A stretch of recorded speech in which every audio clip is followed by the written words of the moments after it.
राधा वल्लभ श्री हरिबन, राधा वल्लभ श्री हरिबन। नारायणं नमस्कृत्यं नरं च नरोत्तमं देवी सरस्वती व्यासं ततो जयमुदीरये। राधा मेरी माती है, पिता मेरे घनश्याम, इन दोनों की चरणों में मेरा कोटि कोटि प्रणाम। ओम श्री परमात्मने नमः। गृहस्थ में कैसे रहे, लड़ाई झगड़े का समाधान। अब यहाँ प्रश्न उठता है कि परिवार में झगड़ा, कलह, अशांति आदि होने का क्या कारण है। हर एक प्राणी अपने मन की कराना चाहता है, अपनी अनुकूलता चाहता है, अपना सुख आराम चाहता है, अपनी महिमा चाहता है, अपना स्वार्थ सिद्ध करना चाहता है।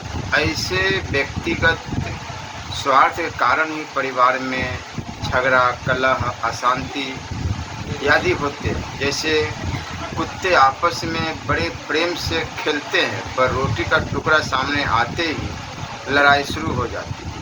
अतः लड़ाई का कारण रोटी का टुकड़ा नहीं है, प्रत्युत व्यक्तिगत स्वार्थ है।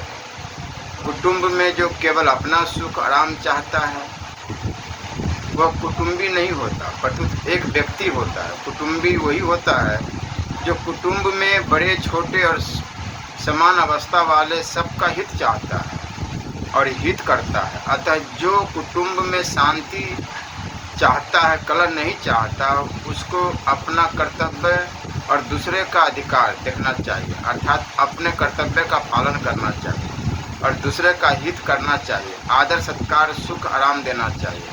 अब यहाँ प्रश्न उठता है कि भाई भाई आपस में लड़े तो माता पिता को क्या करना चाहिए। तो उत्तर सुनिए। माता पिता को न्याय की बात कहनी चाहिए।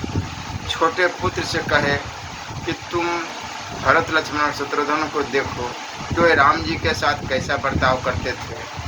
भीम अर्जुन आदि अपने बड़े भाई युधिष्ठिर के साथ कैसा बर्ताव करते थे। बड़े पुत्र से कहे कि तुम राम जी को देखो कि उन्होंने अपने छोटे भाइयों के साथ कैसा बर्ताव किया था और युधिष्ठिर अपने छोटे भाइयों के साथ कैसा बर्ताव करते थे। अतः तुम सब लोग उनके चरित्रों को आदर्श मानकर अपने आचरण में लाओ। तो यहाँ प्रश्न उठता है कि भाई बहन आपस में लड़े तो माता पिता को क्या करना चाहिए।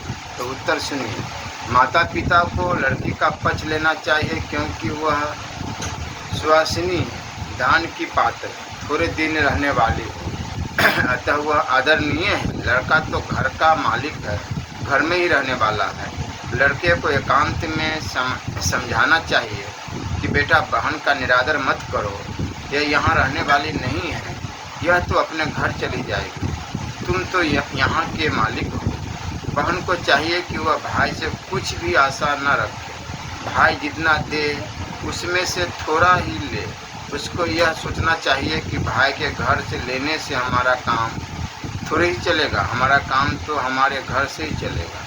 तो प्रश्न उठता है कि बेटा और बहू आपस में लड़े तो माता पिता का क्या कर्तव्य है। तो उत्तर सुनिए। माता पिता उन दोनों को समझाए कि हम कब तक बैठे रहेंगे, इस घर के मालिक तो आप ही हो। यदि आप ही परस्पर लड़ोगे तो इस कुटुंब का पालन कौन करेगा, क्योंकि भार तो सब आप पर ही है। बेटे को अलग से समझाना चाहिए कि बेटा तुम्हारे लिए भी तुम्हारी पत्नी ने अपने माता पिता आदि सबका त्याग किया है, तुम तो अपने बाप की गद्दी पर बैठे हुए हो, तुमने क्या त्याग किया। अतः ऐसी त्याग मूर्ति स्त्री को तन मन धन आदि से प्रसन्न रखना, उसका पालन करना तुम्हारा खास कर्तव्य है। पर हाँ, यह याद रखना कि तुम पति हो, अतः स्त्री की दास्तां में मत फंसना, उसका गुलाम मत बनना। जिसमें उसका हित हो, आसक्ति रहित होकर वही कार्य करो। मनुष्य मात्र का यह कर्तव्य है कि वह जीव मात्र का हित करे, तुम एक पत्नी का भी हित नहीं करोगे तो क्या करोगे।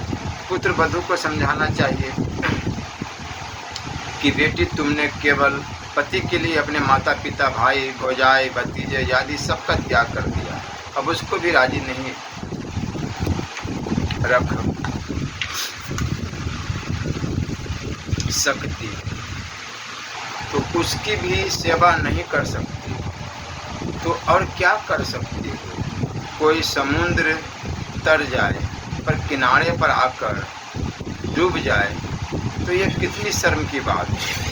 तुमको तो एक ही व्रत निभाना है, एक ही धर्म एक व्रत नेमा, काय भजन मन पति पद प्रेमा। तो प्रश्न आता है कि ननद यानी लड़की और भौजाई बहू आपस में लड़े तो माता पिता को क्या करना चाहिए। तो उत्तर सुनिए। माँ लड़की को समझाए कि देखो बेटी, यह भौजाई तो आजकल की छौरी है, लड़की है, ये कुछ भी कह दे, तुम बड़ी समझ कर इसका आदर करो, यह घर की मालकिन है, अतः तुम मेरे से भी बढ़कर विशेषता से इसका आदर करो। मेरा आदर कम करोगे तो मैं जल्दी नाराज नहीं होंगी, क्योंकि मेरी कन्या होने के नाते मेरे साथ तुम्हारी ममता है। भौजाई को चाहिए कि वह ननद का ज़्यादा आदर करे, क्योंकि वह अतिथि की तरह आई है।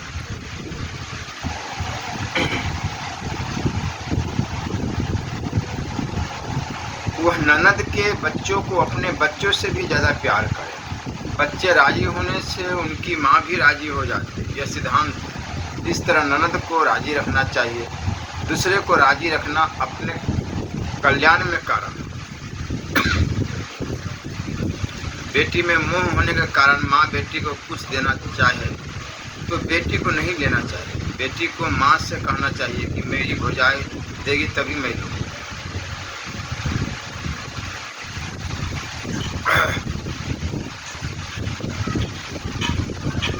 अगर तू देगी तो भौजाई को बुरा लगेगा और वह आपसे लड़ेगी तो मैं कलह कराने यहाँ थोड़े ही आई हूँ।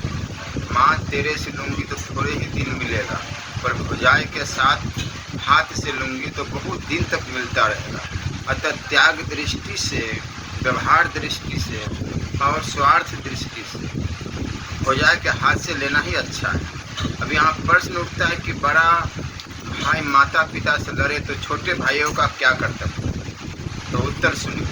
छोटे भाई बड़े भाई के चरणों में प्रणाम करके प्रार्थना करें कि भाई साहब आप ऐसा बर्ताव करेंगे तो हम लोग किसको आदर्श मानेंगे। अतः आप हम लोगों पर कृपा करके माँ बाप के साथ अच्छा से अच्छा बर्ताव करो। ऐसा करने से आपको दो प्रकार से लाभ होगा। एक तो आपके अच्छे बर्ताव का कुटुंब पर, मोहल्ले पर अच्छा असर पड़ेगा, और दूसरा आपके आचरणों को देखकर हम लोग भी वैसा ही आचरण करें जिसका आप लोग को पुण्य होगा। अतः आपका आचरण आदर्श होना चाहिए। हम तो आपसे केवल प्रार्थना ही कर सकते हैं, क्योंकि आप हमारे पिता के समान हैं। अब यहाँ प्रश्न उठता है कि छोटे भाई माता पिता से लड़े तो बड़े भाई का क्या करता है। उत्तर सुनिए। बड़ा भाई छोटे भाइयों को समझाए कि देखो भाई, मैं और आप सब बालक हैं। माता पिता हमारे लिए सर्वथा आदरणीय है, पूज्य है। जिस शरीर से हम भगवत प्राप्ति कर सकते हैं वो हमें माता पिता की कृपा से ही मिला है।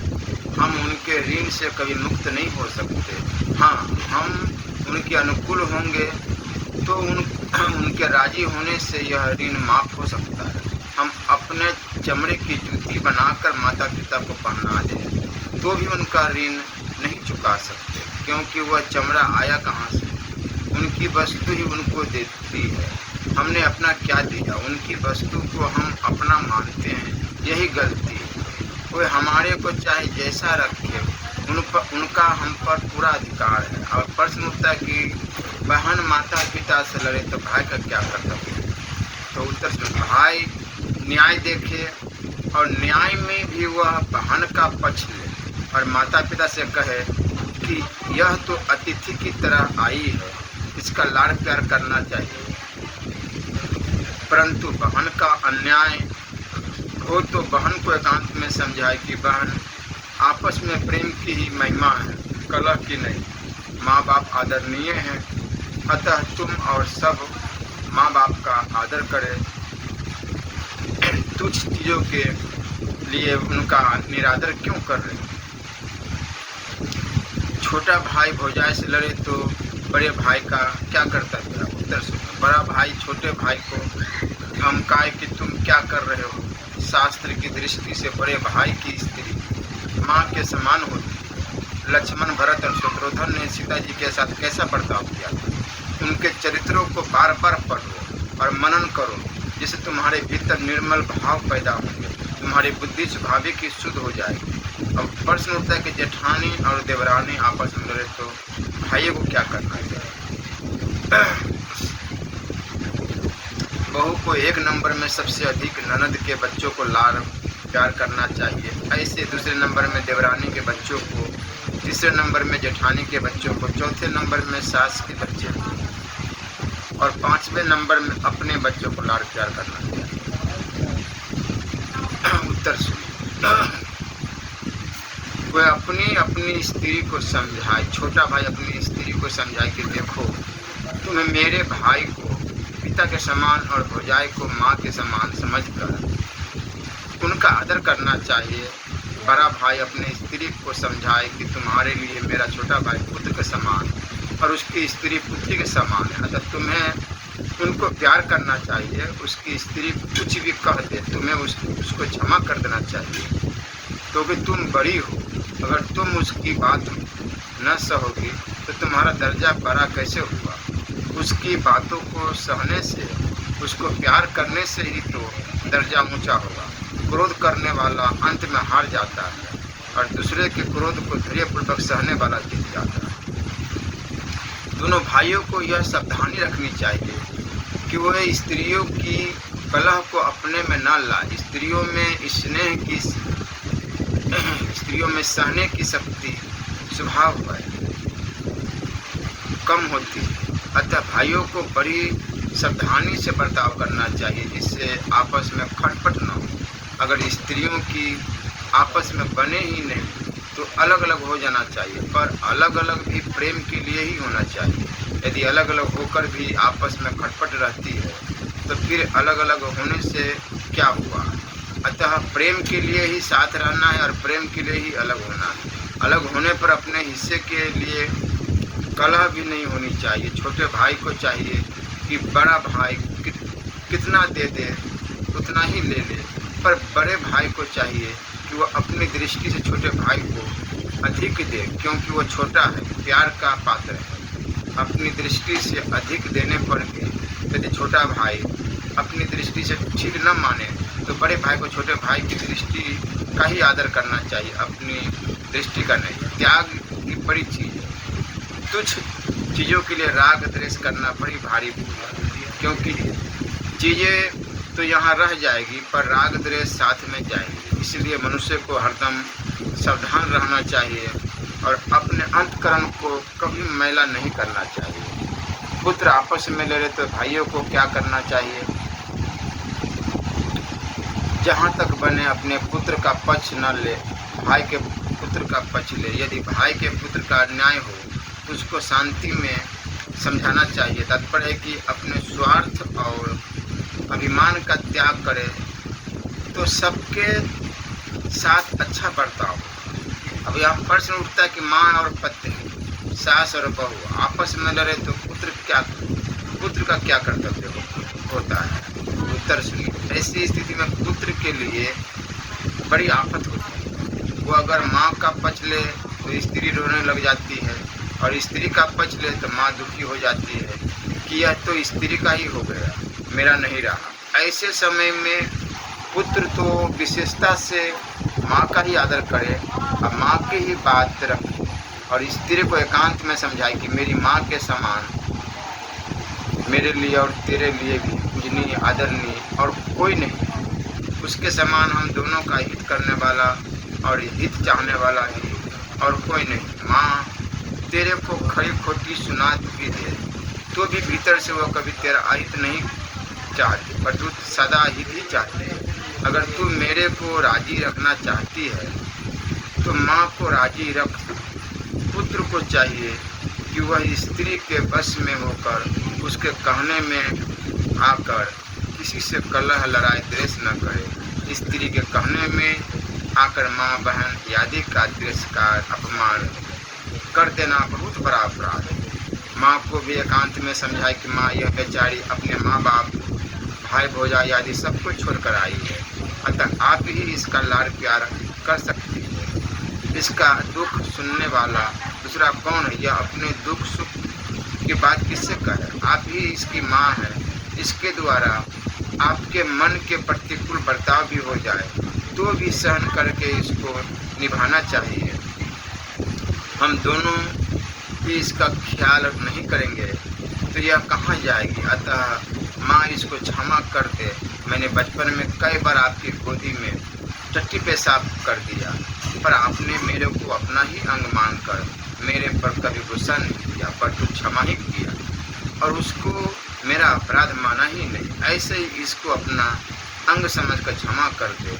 जैसे दांतों से जीभ कट जाए तो दांतों के साथ बैरी नहीं होता, उन पर गुस्सा नहीं आता, ऐसे ही इसके द्वारा कोई अपकार भी हो जाए तो आपको गुस्सा नहीं आना चाहिए, क्योंकि यह आपका ही अंग है। जैसे मैं आपका अंग हूँ, ऐसे ही मेरा अंग होने से यह भी आपका ही अंग हुआ।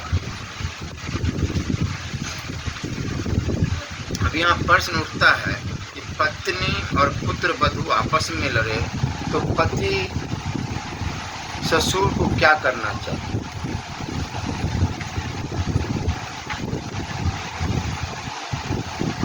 पति को चाहिए कि वह अपनी पत्नी को धमकाए और पुत्र वधू को आश्वासन दे कि मैं तुम्हारी सास को समझाऊंगा। अपनी पत्नी को एकांत में समझाए कि देखो तुम ही इसका माँ हो, यह अपने माता पिता भाई भौजाई आदि सबको छोड़कर हमारे घर आई है, अतः तुम्हारा कर्तव्य है कि तुम इसका अपनी पुत्री की तरह पालन करो, प्यार करो। यह अपने दुख की बात तुम्हारे सिवाय किसको कहेगी? अपना आधार आश्रय किसको बनाएगी? पुत्र वधू को समझना चाहिए कि देख बेटी, सास तो जो करती है बहू के हित के लिए करती है। पुत्र जन्मता है तभी से वह आशा रखती है कि मेरी बहू आएगी, मेरा कहना करेगी, मेरी सेवा करेगी। ऐसी आशा रखने वाली सास बहू का अहित कैसे कर सकती है?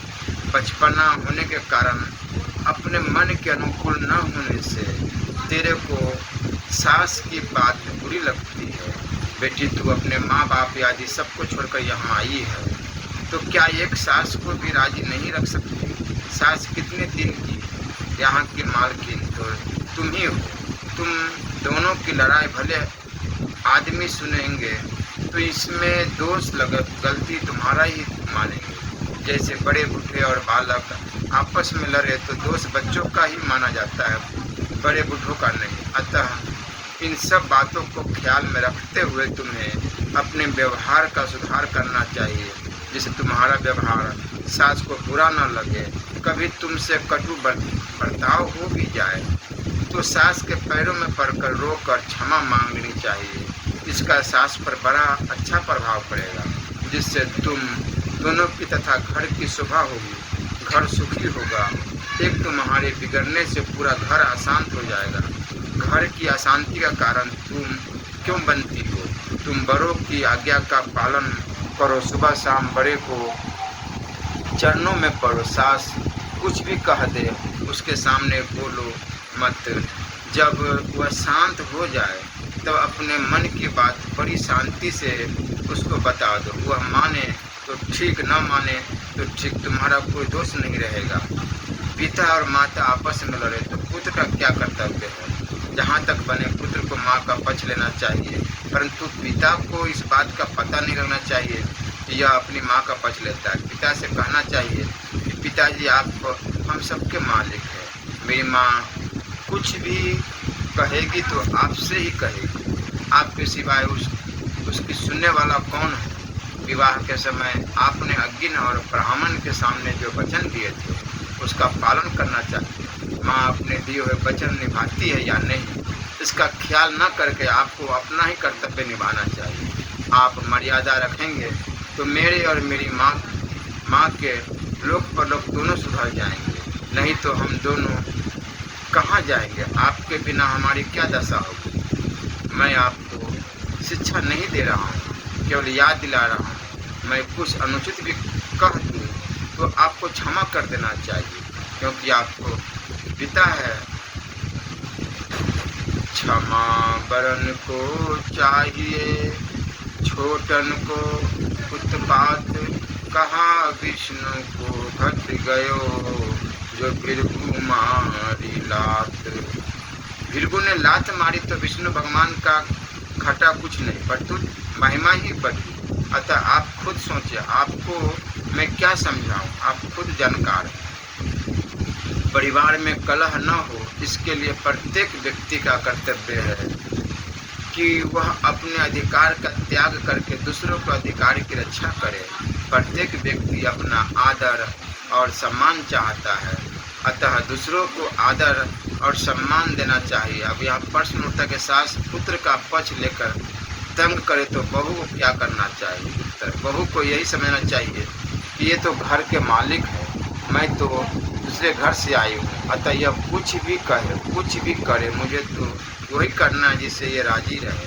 बहू को सास के साथ अच्छा बर्ताव करना चाहिए, उसे द्वेष नहीं करना चाहिए, उसको अपने भावों की रक्षा करनी चाहिए, अपने भावों को अशुद्ध नहीं होने देना चाहिए। उसको भगवान से प्रार्थना करनी चाहिए कि हे नाथ, इनको सद्बुद्धि दो और मेरे को संहिता दो। पति और ससुर आपस में लड़े तो स्त्री को क्या करना चाहिए। स्त्री का कर्तव्य है कि वह अपने पति को समझाए, जैसे यहाँ जो कुछ है वह सब पिताजी का है। आपकी माँ को ये पिताजी ही लाए हैं। धन संपत्ति, जमीन जायदाद, घर वैभव आदि सब पिताजी का ही कमाया हुआ है, अतः उनका सब तरह से आदर करना चाहिए। उनकी बात मानना न्याय है, धर्म है।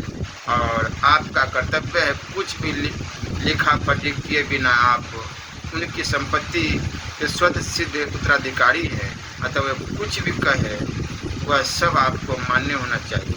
आपको शरीर, मन, वाणी आदि से सर्वथा उनका आदर करना चाहिए। तो कभी गुस्से में आकर कुछ कह भी दे तो आपको यही सोचना चाहिए कि उनके समान मेरा हित करने वाला दूसरा कोई नहीं है, अतः उनका चित्त कभी नहीं दुखाना चाहिए। मैं भी कुछ अनुचित कह दूँ तो आपको मेरी परवाह न करके पिताजी की बात का ही आदर करना चाहिए। पति और पुत्र आपस में लड़े तो स्त्री को क्या करना चाहिए। उत्तर सुनिए, स्त्री को तो पति का ही पक्ष लेना चाहिए और पुत्र को समझाना चाहिए कि बेटा, तुम्हारे पिताजी जो कुछ कहे जो कुछ करे, पर वास्तव में उनके हृदय में स्वतः तुम्हारे प्रति हित का भाव है। वह कभी तुम्हारा अहित नहीं कर सकते, और दूसरा कोई तुम्हारा अहित करे तो वह सह नहीं सकते। अतः इन भावों का ख्याल रखकर तुम्हें पिताजी की सेवा में ही तत्पर रहना चाहिए। तुम मेरा आदर भले ही कम करो, पर पिताजी का आदर ज़्यादा करो। वास्तव में हमारे मालिक तो यही है। मेरा आदर तुम कम भी करोगे तो मैं नाराज़ नहीं होऊंगा, पर तुम्हारे पिताजी नाराज़ नहीं होने चाहिए। मैं भी उनको प्रसन्न कर रखना चाहती हूँ, और तुम्हारा भी कर्तव्य है कि उनको प्रसन्न रखो। पत्नी और पुत्र आपस में लड़े तो पुरुष का क्या कर्तव्य है। उत्तर सुनिए, उसे पुत्र को समझाना चाहिए कि बेटा, माँ को प्रसन्न रखना तुम्हारा विशेष कर्तव्य है। संसार में जितने भी संबंध है उन सब में माँ का संबंध ऊंचा है, अतः अपनी स्त्री के वशीभूत होकर तुम्हें माँ का चित्त नहीं दुखाना चाहिए। पत्नी से कहना चाहिए कि तुमने इसकी पेट में रखा है, जन्म दिया है, अपना दूध पिलाया है, अपने गोद में टट्टी पेशाब करने पर भी तुमने इस पर कभी गुस्सा नहीं किया, पर तू प्रसन्नता से उत्साहपूर्वक कपड़े धोए। अब यह तुम्हारे कुछ कड़वा भी बोल दे तो भी अपना प्यारा पुत्र मान कर इसको क्षमा कर दो, क्योंकि तुम माँ हो अब पुत्र को पुत्र हो सकता है पर माता को माता नहीं हो सकती। को पुत्रो जायते कदाचित् कुमाता न भवति। और परिवार में प्रेम और सुख शांति कैसे रहे? जब मनुष्य अपने उद्देश्य को भूल जाता है तभी सब बाधाएं आफतें आती है। अगर वह अपने उद्देश्य को जागृत रखे कि चाहे जो हो जाए मुझे अपनी आध्यात्मिक उन्नति करनी है तो फिर वह सुख दुख को नहीं गिनता और अपने स्वार्थ एवं अभिमान का त्याग करने में उसको कोई कठिनाई भी नहीं होती। स्वार्थ और अभिमान का त्याग होने से व्यवहार में कोई बाधा अड़चन नहीं आती। व्यवहार में परस्पर प्रेम होने में बाधा तभी आती है जब मनुष्य अपनी मुझ रखना चाहता है, अपनी बात रखना चाहता है, अपना स्वार्थ सिद्ध करना चाहता है। दूसरे का भला कैसे हो, उसका कल्याण कैसे हो, उसका आदर सम्मान कैसे हो, उसको सुख आराम कैसे मिले, यह बात जब आचरण में आ जाती है तब सब कुटुंबी प्रसन्न हो जाते हैं। किसी समय कोई कुटुंबी अप्रसन्न भी हो जाए तो उसकी अप्रसन्नता टिकेगी नहीं, अस्थाई नहीं रहेगी, क्योंकि जब कभी वह अपने लिए ठीक विचार करेगा तब उसकी समझ में आ जाएगा कि मेरा हित इसी बात में है।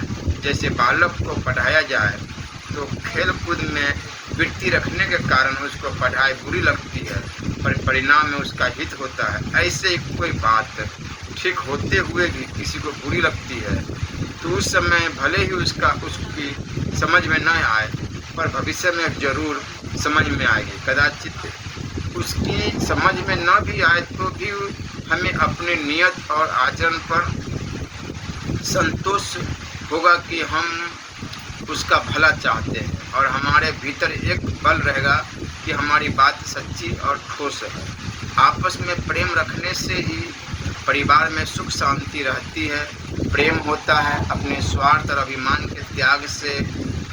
जब स्वार्थ और अभिमान नहीं रहेगा तब प्रेम नहीं होगा तो क्या होगा? दूसरा व्यक्ति अपने स्वार्थ के वशीभूत होकर हमारे साथ कड़वा बर्ताव करता है तो कभी कभी यह भाव पैदा होता है कि मैं तो इसके साथ अच्छा बर्ताव करता हूँ फिर भी यह प्रसन्न नहीं हो रहा है, मैं क्या करूँ? ऐसा भाव होने में हमारी सूक्ष्म सुख लोलुपता भी कारण है, क्योंकि दूसरे व्यक्ति के तत्काल सुखी प्रसन्न होने से एक सुख मिलता है। अतः इस सुख लोलुपता का पता लगते ही इसका त्याग कर देना चाहिए, क्योंकि हमें केवल अपना कर्तव्य निभाना है, दूसरे का आदर करना है, उसके प्रति प्रेम करना है। हमारे भाव और आचरण का उस पर असर पड़ेगा ही। हाँ, अंतकरण में कठोरता होने के कारण उस पर असर न भी पड़े तो भी हमने अपनी तरफ से अच्छा किया, इस बात को लेकर हमें संतोष होगा। और संतोष होने से हमारा प्रेम घटेगा नहीं और परिवार में भी सुख शांति रहेगी।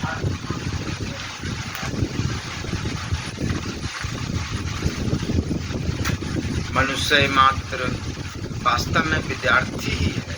देवता, यक्ष, राक्षस, पशु पक्षी आदि जितनी यथावर जंगम योनियां हैं वे सब भोग योनियां हैं। उनमें मनुष्य योनि केवल ब्रह्म विद्या प्राप्त करने के लिए है और विद्या और भोग प्राप्त करने के लिए नहीं। मनुष्य शरीर केवल परमात्म प्राप्ति के लिए ही मिला है, अतः परमात्म प्राप्ति कर लेना ही वास्तव मनुष्यता है। इसलिए मनुष्य योनि वास्तव में साधन योनि ही है। मनुष्य योनि में जो अनुकूल प्रतिकूल परिस्थितियाँ आती है, यदि उनमें मनुष्य सुखी दुखी होता है तो वह भोग योनि ही हुई और भोग भोगने के लिए वह नए कर्म करता है तो भी उसमें भोग योनि की ही मुख्यता रहती रही। अतः अनुकूल प्रतिकूल परिस्थिति को साधन सामग्री बना लेना और भोग भोगने के तथा स्वर्ग आदि लोकों की प्राप्ति के उद्देश्य से नए कर्म न करना, परंतु परमात्मा प्राप्ति के लिए शास्त्र की आज्ञा के अनुसार कर्तव्य कर्म करना ही मनुष्यता है। इस दृष्टि से मनुष्य मात्र को साधक विद्यार्थी कह सकते हैं। मनुष्य जीवन में आश्रमों के 4 विभाग किए गए हैं: ब्रह्मचर्य, गृहस्थ, वानप्रस्थ और संन्यास। जैसे 100 वर्ष की आयु में 25-25 वर्ष ब्रह्मचर्य आश्रम, 25 से 50 वर्ष तक गृहस्थ आश्रम 50 से 75 वर्ष तक वानप्रस्थान आश्रम और 75 से 100 वर्ष तक संन्यास आश्रम बताया गया। ब्रह्मचर्य आश्रम विद्यार्थी जीवन में गुरु आज्ञा का पालन, गृहस्थ आश्रम में अतिथि सत्कार, वानप्रस्थान आश्रम में तपस्या और संन्यास आश्रम में ब्रह्म चिंतन करना मुख्य है। ब्रह्मचारी विद्यार्थी दो तरह के होते हैं, नैष्ठिक और कुर्बान। नैष्ठिक ब्रह्मचारी वो होते हैं जो अखंड ब्रह्मचर्य का पालन करते हुए विवेक विचार के द्वारा भोगासक्ति का त्याग करके परमात्मा की तरफ ही चल पड़े हैं। उपयुक्त कुर्बान ब्रह्मचारी वो होते हैं जो विचार के द्वारा भोगासक्ति का त्याग नहीं कर सके, अतः केवल भोगासक्ति को मिटाने के लिए गृहस्थ आश्रम में प्रवेश करते हैं। वे शास्त्र विधि पूर्वक विवाह करते हैं और धर्म का पालन करते हुए त्याग दृष्टि से उपार्जन और भोग करते हैं। उनके सामने धर्म की मुख्यता रहती है। धर्म का पालन करने से उनको भोग और संग्रह से स्वतः वैराग्य हो जाता है। धर्म ते विरति है और वे परमात्मा की तरफ चल पड़ते। विद्यार्थी किसे कहते? जो केवल विद्या अध्ययन करना चाहता है उसको विद्यार्थी कहते। विद्यार्थी शब्द का अर्थ है विद्या का अर्थ, अर्थात केवल विद्या चाहने वाला। कौन सी विद्या? विद्याओं में श्रेष्ठ ब्रह्म विद्या, अध्यात्म विद्या। विद्या का वास्तविक स्वरूप क्या है? कुछ भी जानना विद्या है। अनेक शास्त्रों का, कला कौशलों का, भाषाओं आदि का ज्ञान विद्या है। वास्तव में विद्या वही है जिससे जानना बाकी न रहे, जीव की मुक्ति हो जाए, सा विद्या या विमुक्ति है। अगर जानना बाकी रह गया तो वह विद्या क्या हुई? एक शब्द ब्रह्म वेद है और एक पर ब्रह्म परमात्म तत्व है। अगर शब्द ब्रह्म को जान लिया तो पर ब्रह्म को नहीं जाना तो केवल परिश्रम ही हुआ। अतः परमात्म तत्व को जानना ही मुख्य विद्या है और इसी में मनुष्य जीवन की सफलता है। जिससे जीविका का उपार्जन है, नौकरी मिले, वह भी विद्या है। पर वह विद्या परमात्मा प्राप्ति में सहायक नहीं होती, परंतु कहीं कहीं उस विद्या का अभिमान होने से वह विद्या परमात्मा प्राप्ति में बाधक हो जाती है। विद्या के अभिमान को कोई ब्रह्मनिष्ठ महात्मा मिल जाए तो वह तर्क करके उनकी बात को काट देगा, उनको चुप करा देगा, जिससे वह वास्तविक लाभ से वंचित रह जाएगा। अतः कहा जा गया है कि तत्व कि 6 अंगों सहित वेद और शास्त्र को पढ़ा हो, सुंदर गद्य और पदमय काव्य रचना करता हो, पद यदि यशोदानंद में मन नहीं लगा तो उससे उन सभी से क्या लाभ है? विद्या ग्रहण करने की क्या आवश्यकता है? उत्तर: विद्या के बिना मनुष्य जन्म सार्थक नहीं होगा, परंतु मनुष्य जन्म और पशु जन्म एक समान ही होंगे। अतः विद्या की अत्यंत आवश्यकता है।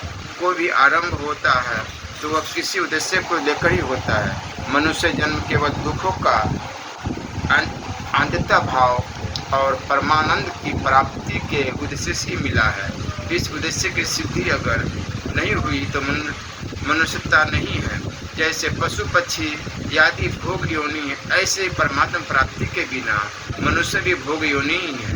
कारण कि परमात्मा प्राप्ति का अवसर प्राप्त करके भी मनुष्य केवल भोगों में ही लगा रहा तो वह भोग योनि ही हुई और उसका पतन ही हुआ। यदि मनुष्य जन्म 84 लाख योनियों में जाने के लिए बार बार जन्मने मरने के लिए ही हुआ है तो फिर उसमें मनुष्यता क्या हुई? अतः मनुष्य जन्म में विद्यार्थी को परमात्मा की प्राप्ति कर लेनी चाहिए, जिससे बढ़कर कोई लाभ नहीं है। जिस लाभ की प्राप्ति होने पर उससे अधिक कोई दूसरा लाभ मानने में भी नहीं आता और इसमें स्वतः होने पर मनुष्य बड़े भारी दुख से भी विचलित नहीं किया जा सकता। वास्तव में ब्रह्म विद्या ही विद्या है, अन्य विद्या तो अविद्या है। कारण कि ब्रह्म विद्या के प्राप्त होने पर कुछ भी प्राप्त करना बाकी नहीं रहता, परंतु इसका तात्पर्य यह नहीं है कि अन्य लौकिक विद्या नहीं पढ़नी चाहिए। अन्य विद्या भी पढ़नी चाहिए। अन्य भाषाओं, लिपियों आदि का ज्ञान संपादन करना उचित ही है, पर उनमें ही लिप्त रहना उचित नहीं, क्योंकि उनमें ही लिप्त रहने से मनुष्य जन्म निरर्थक चला जाएगा। दूसरी बात, लौकिक विद्याओं को पढ़ने से मैं पढ़ा लिखा हूँ ऐसा एक अभिमान पैदा हो जाएगा, जिससे संबंध और ढूंढ हो जाएगा। शास्त्रों को पढ़कर भी लोग मूर्ख बने रहते हैं। वास्तव में विधान वही है जो शास्त्र के अनुकूल आचरण करता है। मनुष्य जन्म का उद्देश्य है परमात्मा प्राप्ति की प्राप्ति करना और उसका साधन है संसार की सेवा। अतः लौकिक विद्या, धन, पद आदि का उपयोग संसार की सेवा ही है। ये संसार की सेवा में ही काम आ सकते हैं, परमात्मा प्राप्ति नहीं, क्योंकि परमात्मा प्राप्ति लौकिक विद्या के अधीन नहीं है। जिसके पास लौकिक विद्या आदि है उसी पर संसार की सेवा करने की जिम्मेवारी है। माल पर ही ज़कात लगती है और इनकम पर ही टैक्स लगता है। माल नहीं तो ज़कात किस बात की, इनकम नहीं तो टैक्स किस बात की। लौकिक विद्या, धन, पद आदि को लेकर संसार में मनुष्य की जो प्रशंसा होती है वो एक तरह से मनुष्य की निंदा ही है। तात्पर्य कि महिमा तो लौकिक विद्या आदि की ही हुई, खुद की तो निंदा ही हुई। अतः जो लौकिक विद्या आदि से अपने को बड़ा मानता है वो वास्तव में अपने को छोटा ही बनाता है। विद्या अध्ययन बाल्य अवस्था में ही करना चाहिए या आजीवन? उत्तर, बाल्य अवस्था में विद्या अध्ययन करने का नियम केवल कुर्बान ब्रह्मचारी के लिए ही है, जो नैष्ठिक ब्रह्मचारी है। उसको तो आजीवन शास्त्रों का ब्रह्म विद्या का अध्ययन करते रहना चाहिए। अगर कोई विद्यार्थी विद्या अध्ययन करते हुए बीच में ही मर जाए तो उसकी क्या गति होगी? उत्तर, विद्या अध्ययन एक तपस्या है जो विद्यार्थी को शुद्ध कर देती है। अतः संसार में भोग और संग्रह में लगे हुए प्राणियों से वह बहुत अच्छा है। उसने जितनी मात्रा में भोग और संग्रह का त्याग किया है उतना तो वह श्रेष्ठ है ही। अंत समय में विद्यार्थी की जिस प्रकार के विद्या अध्ययन की वृत्ति रही, अगले जन्म में वह पूर्व संस्कार के अनुसार उसी विद्या को पढ़ेगा। जो केवल जीविका चलाने के उद्देश्य से विद्या पढ़ता है, वो अगर बीच में मर जाए तो जैसे साधारण आदमी की गति होती है वैसे उसकी गति होगी। कारण कि कल्याण करने वाला भाव है, क्रिया नहीं। जो केवल दूसरों को नीचा दिखाने के लिए और अपने अभिमान को पुष्ट करने के लिए विद्या अध्ययन करता है, वो अगर बीच में मर जाए तो भूत प्रेत पिशाच आदि नीच योनि में चला जाता है। जिसकी केवल ग्रंथ पढ़ने की, ग्रंथों की जानकारी प्राप्त करने की रुचि है, वो अगर बीच में मर जाए तो उस रुचि के अनुसार आगे मनुष्य जन्म लेकर उन ग्रंथों को पढ़ेगा। ऐसे विद्यार्थी को फिर मनुष्य जन्म मिल गया तो यह काम कोई कम नहीं हुआ। अगर वह ब्रह्म विद्या पढ़ते हुए मर जाए और मरते समय उसमें तत्व जिज्ञासा रही तो वह मुक्त हो जाएगा, और तत्व जिज्ञासा न रही तो योग भ्रष्ट हो जाएगा। जो केवल भगवान की आज्ञा मानकर विद्या अध्ययन रूप कर्तव्य का पालन करता है और बीच में मर भी जाए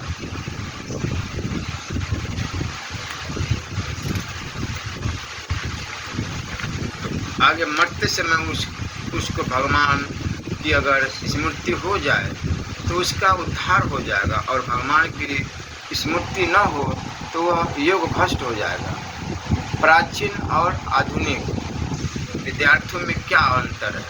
तो उत्तर सुनिए। प्राचीन विद्या को विद्यार्थी ज्यों सीखते थे, पढ़ते थे, अनुभव करते थे, अपने तथा दूसरों के काम में लाते थे, त्यों उनमें निराभिमानता, निर्मता आती थी। वे जिस विषय को पढ़ते थे उसमें बड़े गहरे उतरते थे। दूसरा क्या करता है इस तरफ वो ख्याल ही नहीं करते। परंतु आधुनिक विद्या को विद्यार्थी केवल पढ़ते हैं, सीखते, अनुभव नहीं करते। अतः उनमें अभिमान आ जाता है। अनुभव के बिना सीखा हुआ ज्ञान अपने लिए और दुनिया के लिए खतरनाक होता है। केवल सीखे हुए ज्ञान वाले तथा भोग और संग्रह में आसक्त विद्यार्थियों को यह वहम हो जाता है कि हम ठीक जानते हैं। पुराने ज़माने के लोग ठीक नहीं जानते थे। वो प्राचीन विद्या की खिल्ली उड़ाते हैं कि प्राचीन दर्शन तो अंधेरे में काली बिल्ली पर हाथ करना है, अर्थात प्राचीन दर्शन फालतू है। वे खिल्ली क्यों उड़ाते हैं? क्योंकि उन्होंने केवल सीखा है, अनुभव नहीं किया है। परंतु जिन्होंने अनुभव किया है वो प्राचीन दार्शनिकों का और उनके अनुभव का आदर करते। प्राचीन विद्वान केवल पढ़े हुए नहीं थे, विद्या के साथ साथ उनमें प्रभु उपासना भी थी, अतः उनमें जोश नहीं था, होश था। आजकल के पढ़े लिखों में जोश तो होता है पर होश नहीं होता, क्योंकि वे गहरे नहीं उतरते। प्राचीन दानों को भी विद्या का अभिमान आता था, परंतु वे ज्यों विद्या में गहरे उतरते थे त्यों ही उनका अभिमान गलता जाता था, और जैसे बुखार उतरने पर शरीर हल्का हो जाता, ऐसे ही वे भीतर से हल्के हो जाते थे, अर्थात उनमें अभिमान का लेश भी नहीं रहता था। जब मैं थोड़ा सा ज्ञान प्राप्त करके हाथी के समान मदान्ध हो रहा था, उस समय मेरा मन मैं ही सर्वज्ञ हूँ ऐसा सोचकर घमंड से पूर्ण था। परंतु जब विधानों के संग से कुछ ज्ञान होने लगा तब मैं मूर्ख हूँ ऐसा समझने के कारण मेरा वह मत अभिमान जोर की तरह उतर गया। उन दार्शनिकों में किंचन अहंग भाव रहने से उनके दर्शनों में भेद रहता है, अतः परंतु परमात्म तत्व का अनुभव होने पर उनका वह सूक्ष्म अहम भाव मिट जाता था। तात्पर्य है कि जब तक दार्शनिकों में अहम भाव रहता था तभी तक उनमें भेद बुद्धि रहती थी, और उसके रहने से ही अपना दर्शन बढ़िया और दूसरों का दर्शन घटिया मालूम देता था। परंतु जब उनका अहम भाव मिट जाता था तब प्रक्रिया भेद रहते हुए भी भेद बुद्धि नहीं रहती थी। आजकल के दार्शनिक उस भेद तक ही पहुँचते हैं, उससे आगे उनके अनुभव तक नहीं पहुँचते। पुराने ज़माने में विद्यार्थी गुरु से आदर सहित विद्या पढ़ते थे, और आजकल विद्यार्थी नौकरों से पढ़ते हैं, अर्थात गुरु पर हुक्म चलाते हैं। नौकर से ली हुई विद्या विकसित नहीं होती। पहले गुरु चाहे जिस विद्यार्थी को निकाल देते थे और चाहे जिसको रख लेते थे, परंतु आजकल विद्यार्थी चाहे जिस गुरु अध्यापक को निकाल देते हैं और चाहे जिसको रख लेते हैं।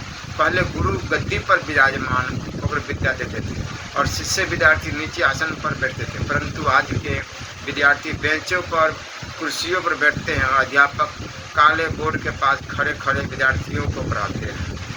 पहले विद्यार्थी लौकिक व्यवहार के लिए पढ़ाई करते हुए परलोक की तरफ मुख्य रूप से दृष्टि रखते थे, और लौकिक विद्या को भी जानते थे और पारमार्थिक तत्व को भी जानते थे। उनकी दृष्टि उच्च श्रेष्ठ रहती थी, परंतु आजकल के विद्यार्थी लौकिक विद्या को भी ठीक तरह से नहीं जानते, फिर वे पारमार्थिक तत्व को क्या जानेंगे।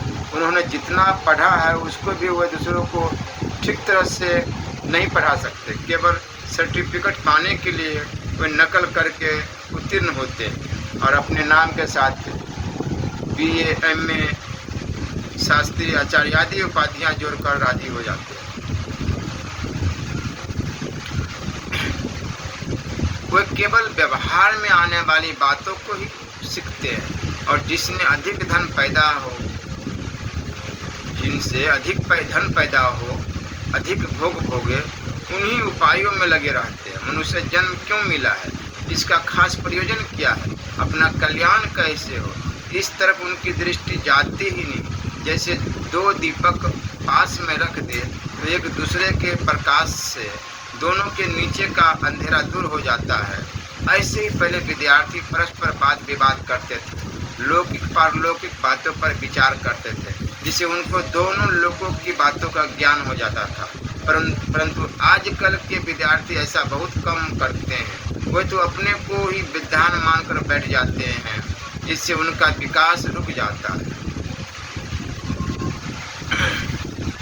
पहले के विद्यार्थी बड़े नम्र एवं गुरु के भक्त होते थे, परंतु आज के विद्यार्थी प्राय बड़े उदंग उच्छृंखल होते हैं। वे स्कूल, कॉलेज, स्टेशन आदि पर दूसरों की हंसी उड़ाते हैं, तिलंगी करते हैं, दूसरों को कष्ट देते हैं, तंग करते हैं।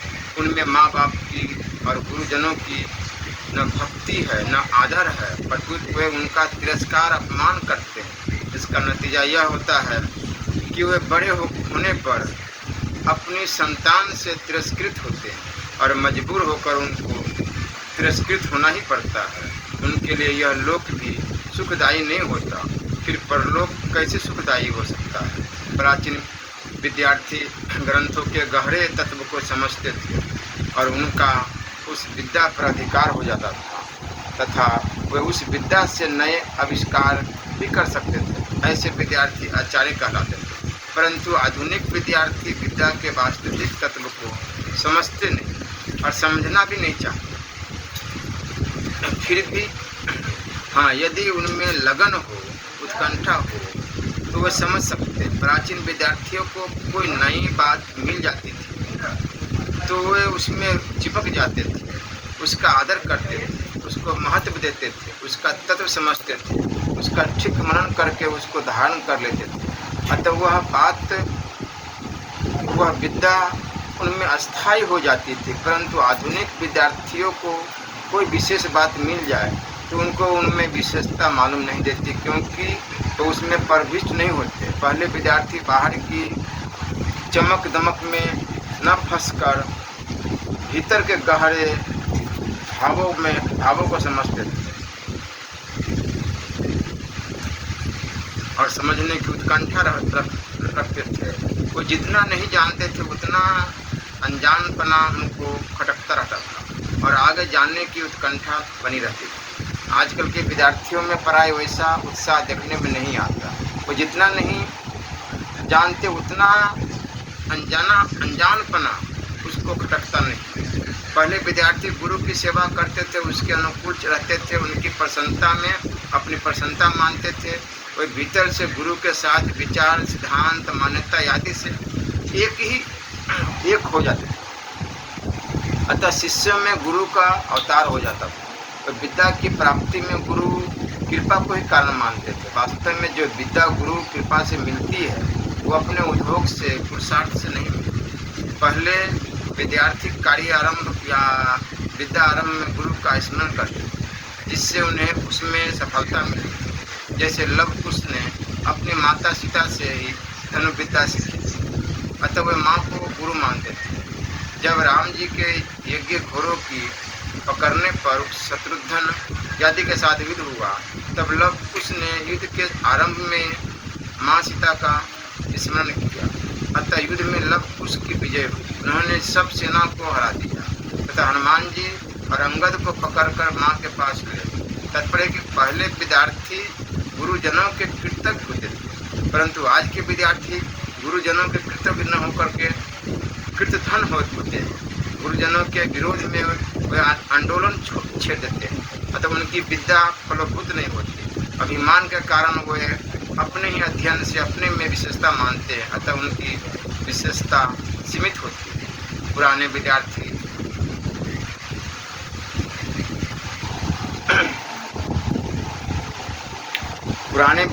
विशेष संयम में रहते थे, ब्रह्मचर्य का पालन करते थे। वे स्वाद और शौकीन के नज़दीक भी नहीं जाते थे। पर आज के विद्यार्थी श्रृंगार, सुंदर कपड़े, स्वाद, शौकीनी, सुख, आराम आदि को ज़्यादा पसंद करते हैं। अतः उनमें संयम, ब्रह्मचर्य का पालन नहीं होता। कोई तो संयम रखने को दोष मानते हैं और कहते हैं कि इंद्रियां सुख होने के लिए ही मिली। पहले विद्यार्थी गुरुकुल में गुरु के पास जाकर पढ़ते थे। अतः उनमें नम्रता होती थी। जैसे आम का पेड़ फलाबंधित होता है तो वह नीचे झुक जाता है, अर्थात फल पाकर वह नम्र हो जाता है। आज के विद्यार्थी गुरु को अपने घर पर बुलाकर पढ़ते हैं और उनकी हाजिरी रहते हैं कि आप इतना समय देरी से आए, अतः आपको इतने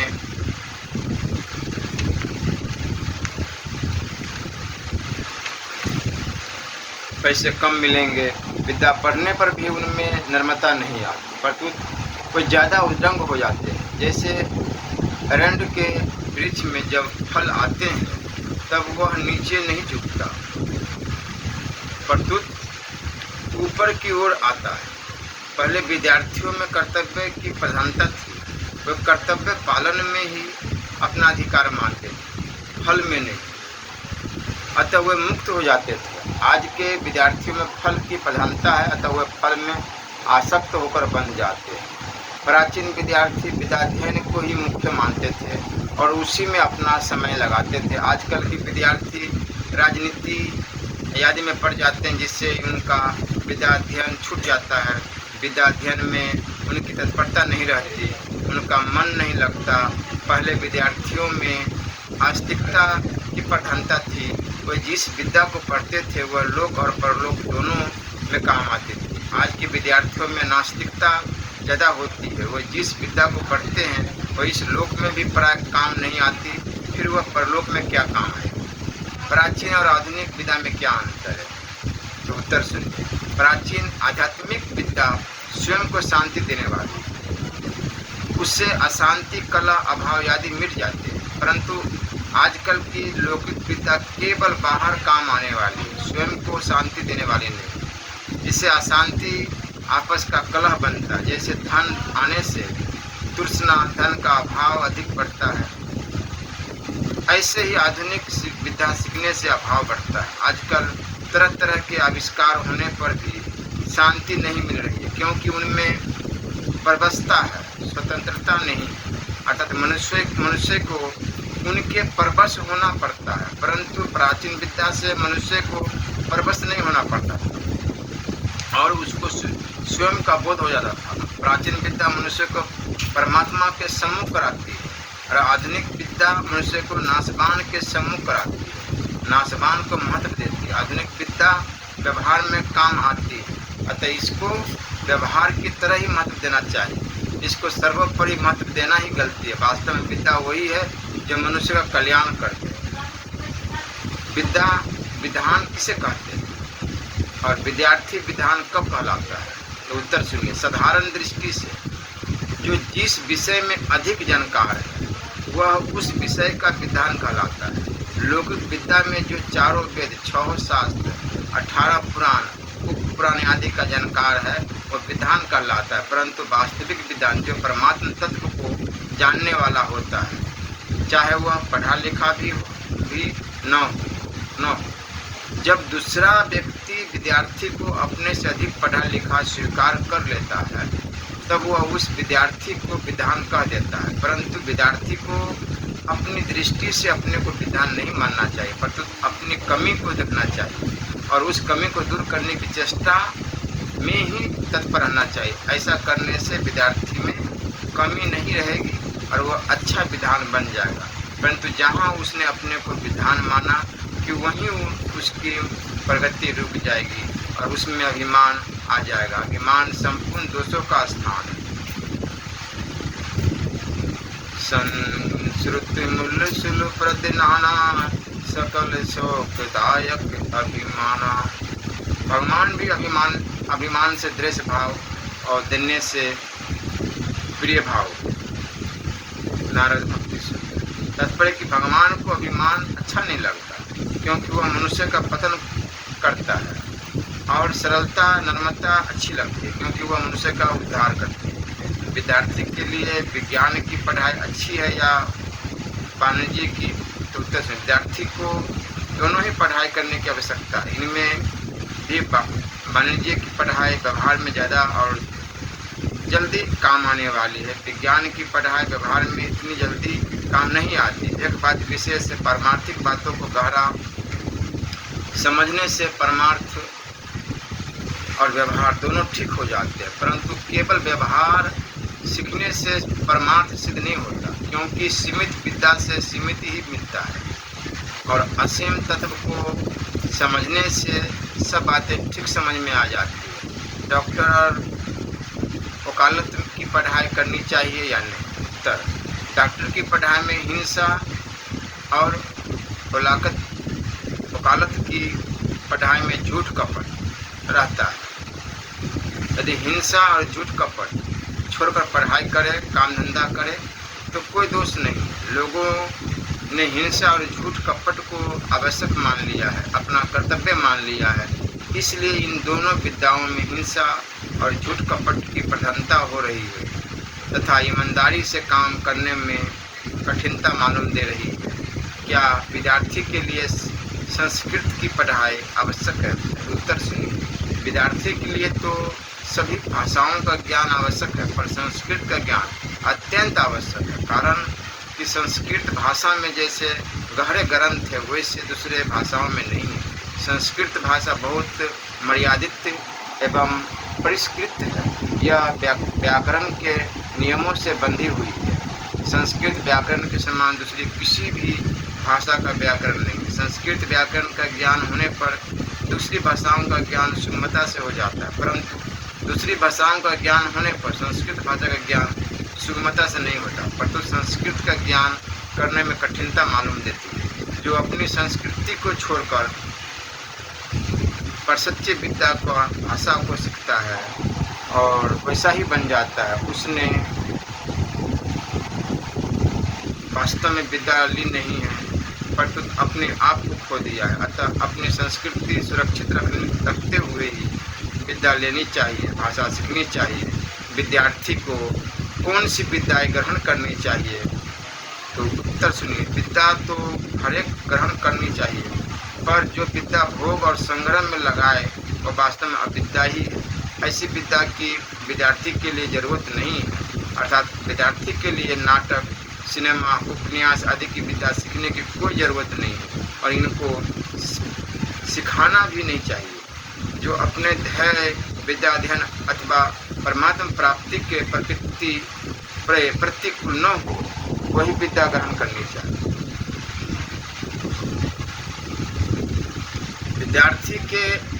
विद्यार्थी के आचरण और व्यवहार कैसे होने चाहिए? तो उत्तर सुनिए, मनुष्य के आचरण और व्यवहार उसकी अहंता मैंपन के अनुसार ही होते हैं। अतः विद्यार्थी में यह भाव मुख्य रहना चाहिए कि मैं विद्यार्थी हूँ, अतः विद्या अध्ययन करना ही मेरा काम है और कोई भी काम मेरा नहीं है। उसको शरीर निर्वाह के लिए खाना पीना आदि काम भी केवल विद्याध्ययन रूप से अर्थात विद्या में तल्लीन रहते हुए ही करना चाहिए। विद्याध्ययन के बिना एक क्षण भी खाली नहीं रहना चाहिए। उसको उठते बैठते, खाते पीते, सोते जागते हरदम विद्या परायण हो रहना चाहिए। विद्यार्थी के लिए संयम की बहुत आवश्यकता है। जब देवताओं के वैद्य दोनों अश्विनी कुमार ब्रह्म विद्या को प्राप्त करने के लिए दध्यंग ऋषि के पास गए, तब ऋषि ने कहा कि तुम लोग ब्रह्मचर्य का पालन करो। ऋषि के कहे के अनुसार उन्होंने ब्रह्मचर्य का पालन किया। फिर उन्होंने ऋषि के पास जाकर ब्रह्म विद्या के लिए प्रार्थना की। ऋषि ने उनको पुनः ब्रह्मचर्य का पालन करने के लिए कहा। वो फिर जाकर ब्रह्मचर्य का पालन करने लगे। इस तरह ऋषि ने उनको 3 बार ब्रह्मचर्य का पालन करने के लिए भेजा और उन्होंने 3 बार अर्थात 100 वर्ष तक ब्रह्मचर्य का पालन किया। फिर वे ब्रह्म विद्या लेने के लिए ऋषि के पास गए। ऋषि ने उनसे कहा कि तुम लोगों के जाने के बाद इंद्र मेरे पास आया और उसने ब्रह्म विद्या देने के लिए आग्रह किया, तो मैंने कहा कि तुम ब्रह्म विद्या के पात्र नहीं हो। इस बात पर इंद्र चिढ़ गया और उसने कहा कि मैं भी ब्रह्म विद्या का अधिकारी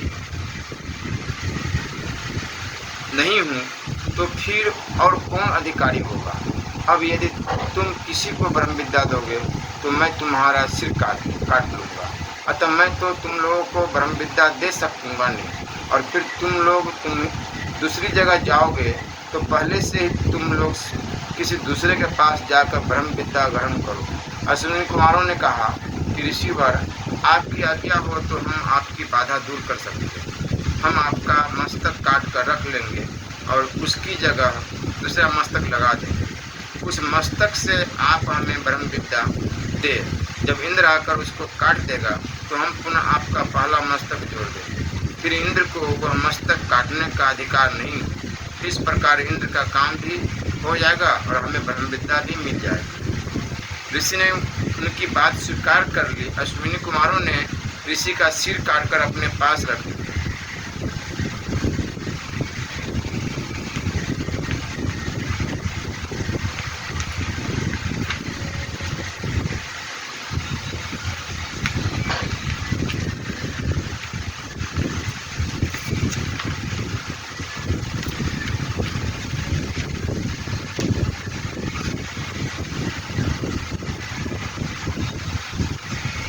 और घोड़े का सिर लगा दिया। ऋषि घोड़े के मुख से अश्विनी कुमारों को ब्रह्म विद्या देने लगे। इंद्र ने अपनी प्रतिज्ञा के अनुसार घोड़े का सिर काटकर कहीं फेंक दिया। अश्विनी कुमारों ने पुनः ऋषि का सिर जोड़ दिया। इस पर कुपित होकर इंद्र ने यज्ञ में अश्विनी कुमारों का भाग छीन लिया। आगे चलकर जब अश्विनी कुमारों ने चौन ऋषि की आंखें ठीक कर दी, तब उन्होंने यज्ञ में पुनः अश्विनी कुमारों का भाग दिला दिया। इस तरह ब्रह्मचर्य का पालन करने से अश्विनी कुमारों को ब्रह्म विद्या भी मिल गई और यज्ञ में भाग भी मिल गया। तात्पर्य कि विद्यार्थी को ब्रह्मचर्य का पालन अवश्य करना चाहिए। ब्रह्मचर्य का पालन किए बिना विद्यार्थी विद्या को धारण नहीं कर सकता। विद्यार्थी को हर समय सावधान रहना चाहिए और अपने में विद्यार्थी भाव जागृत रखना चाहिए। जो विद्यार्थी होता है वह एक क्षण भी विद्याध्ययन के बिना नष्ट नहीं करता।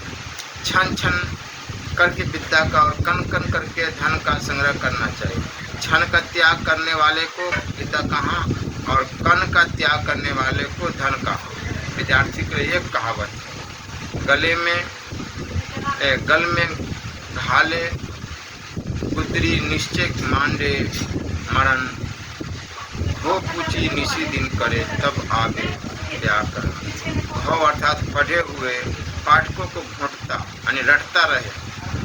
वो माने अर्थात गुरुजनों से पूछता रहे। और जी का अर्थात होता है कि पढ़े हुए पाठ का चिंतन करता रहे। ऐसा करने से व्याकरण आता है। ऐसे व्याकरण के विद्यार्थी के लिए आया है व्याकरण खप सूची अर्थात आकाश की तरफ ही देखता रहे, जिसने न नींद आए और न संकल्प विकल्प हो, क्योंकि आंखें बंद करने से नींद आती है और आंखें खुली रहने से संसार का दृश्य सामने आता है। इसलिए विद्यार्थी को सुख की आसक्ति का सर्वथा त्याग कर देना चाहिए।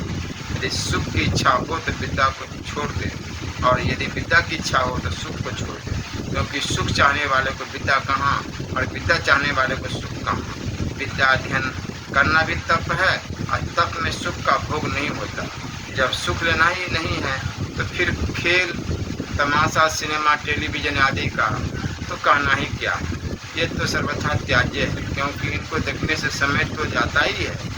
उनके संस्कार भी अंतकरण में पड़ जाते हैं, जो विद्या अध्ययन में बड़ी बड़ी भारी बाधा डालते हैं। अतः विद्यार्थी को चाहिए कि वह मेरे लिए संसार मर गया और संसार के लिए मैं मर गया, इस तरह संसार से सर्वथा उदासीन होकर केवल विद्या परायण हो जाए। ऐसा होने से ही वह अच्छा विद्वान बनेगा, क्योंकि अच्छा विद्यार्थी ही अच्छा विद्वान बनता है। जैसे काक चेष्टा, जैसे कौवा हर एक चेष्टा में सावधान रहता है, वह इतना सावधान रहता है कि इसको जल्दी कोई पकड़ नहीं सकता। ऐसे विद्यार्थी को विद्या अध्ययन के विषय में हर समय सावधान रहना चाहिए। विद्या अध्ययन के बिना एक क्षण भी निरर्थक नहीं जाना देना चाहिए। ध्यान, जैसे बगुला पानी में धीरे से पैर रखकर चलता है और उसका ध्यान मछली की तरफ ही रहता है, ऐसे ही विद्यार्थी को खाना पीना आदि सब क्रियाएं करते हुए भी अपना ध्यान दृष्टि विद्या अध्ययन की तरफ ही रखनी चाहिए। श्वास ने जैसे कुत्ता निश्चित होकर नहीं सोता, वह थोड़ी सी नींद लेकर फिर जग जाता है, ऐसे ही विद्यार्थी को आराम की दृष्टि से निश्चिंत होकर नहीं सोना चाहिए, परंतु केवल स्वास्थ्य की दृष्टि से थोड़ा सोना चाहिए। विद्यार्थी को उतना ही आहार करना चाहिए जिससे आलस्य न आए, पेट याद ना आए, क्योंकि पेट दो कारणों से याद आता है, अधिक खाने पर और बहुत कम खाने पर।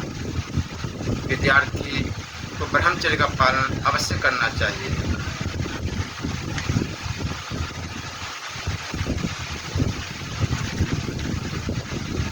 श्री राधा वल्लभ लाल की जय। श्री राधा